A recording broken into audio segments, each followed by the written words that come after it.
Welcome to Daily Dose Radio, a 5-minute devotional podcast studying the Psalms verse by verse. Broadcast from the ever-beautiful Sharonville, Ohio, on the sunny side of Cincinnati. Hey there, friends. Welcome back to the Bible Bistro. This is Daily Dose Radio, and today we're studying Psalm 83, verses 5 through 8. Yesterday we talked about the imprecatory nature of the prayer. It is to God about the enemy, but the enemy is framed as being against God. They hate Him. They are His enemies. And because they're His enemies, they take their point against the people of God. So they take crafty counsel against the people of God. They consult against the people of God. They say, and then we have this speech of theirs in verse 4, which I'll invite you to read.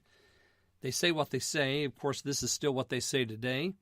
It's what they say about Israel today. It's what they say about the church today. It's time to cut them off. It's time for them to be no more in remembrance. That is, that their memory would just be gone forever. That's setting us up for 5 through 8. 5 through 8 teaches us something about evil in the world. Let me just go ahead and read these verses, and then I'll make my comment. For they have consulted together with one consent. They are confederate against thee. The tabernacles of Edom, the Ishmaelites, of Moab, the Hagarites, Gebal, Ammon, Amalek, the Philistines, with the inhabitants of Tyre. Ashur also is joined with them. They have holpen the children of Lot. Selah. So I said we have evil in the world described here, and you'll notice right off the bat that they are confederate against thee. That's so the psalmist praying to the Lord says, don't keep silence, O God, because these people, they're confederate against you. It's not against us, but it's against you. And that's the way evil always works. It's always attacking the image and people of God in the world because they can't reach Him in heaven. So they're doing what they can to destroy Him down here. And evil in the world here is seen in several aspects. Number one, we have the aspect of unity. Notice that in verse 5. With one consent, they're confederate against thee.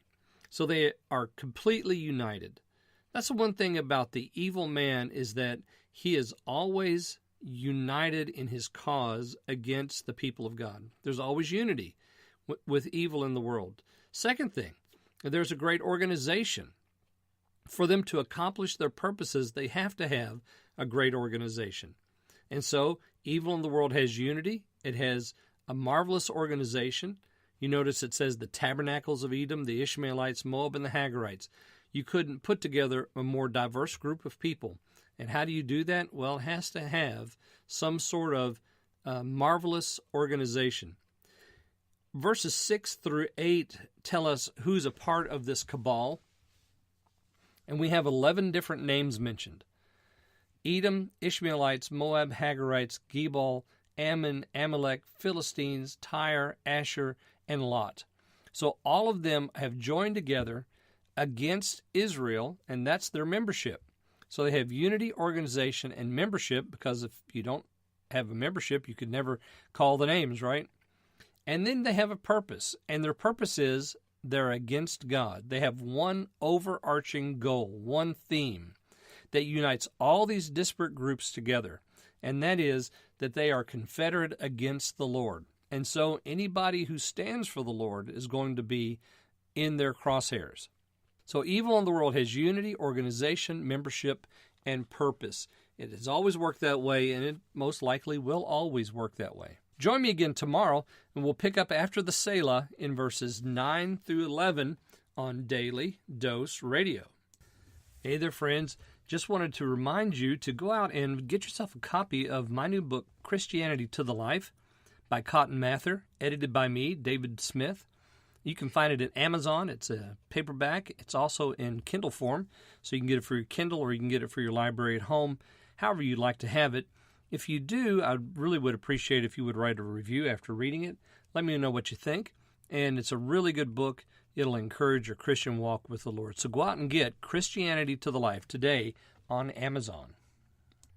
Thanks for listening to Daily Dose Radio. I'm David Smith. While on the internet, pick up a copy of my book, Small Does Not Mean Struggling, and Other Stories of Small Church Propaganda. The music today has been performed by the Bluegrass Experiment.